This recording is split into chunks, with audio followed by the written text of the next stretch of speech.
मंडळी, सध्या सर्वत्र गाजत असलेल्या फर्स्ट क्लास दाभाडे या मराठी चित्रपटाचे लेखक दिग्दर्शक हेमंत ढोमे यांच्यासह त्यांची पत्नी व अभिनेत्री क्षिती जोग, कलाकार सिद्धार्थ चांदेकर व त्याची पत्नी मिताली मयेकर, आमे वाघ यांचा सन्मान नुकताच नारायणगाव येथील राजे शिवछत्रपती प्रवेशद्वारावर उत्साहात करण्यात आला.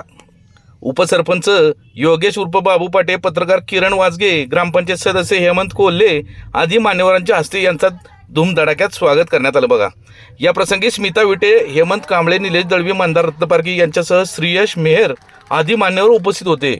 तत्पूर्वी लक्ष्मी सिनेप्लेक्स थिएटरमध्ये फर्स्ट क्लास दाभाडे सिनेमाच्या प्रमोशन प्रसंगी या सर्व कलाकारांसमवेत छोटा कलाकार मल्हार निलेश खोखराळे, माजी जिल्हा परिषद सदस्य राजश्री बोरकर, सविता खैरे, विक्रांत खैरे, सोनल खैरे, स्मिता विटे, वैजयंती कोराळे, अमृता गडगे, सांची विटे आणि रील स्टार शुभांगी रणदिवे उर्फ जयाबाई, बाळासाहेब मुळे, इनरव्हील क्लबच्या सदस्या व अनेक महिला प्रेक्षक उपस्थित झाल्या. या सगळ्या सत्काराच्या दरम्यान फर्स्ट क्लास दाभाडेची टीम अगदी खुश झाली. बघू कसं झालंय त्यांचा सत्कार आणि सन्मान सोहळा. बाकी फर्स्ट क्लास दाभाडे हा फर्स्ट क्लासच चित्रपट आहे. बघा.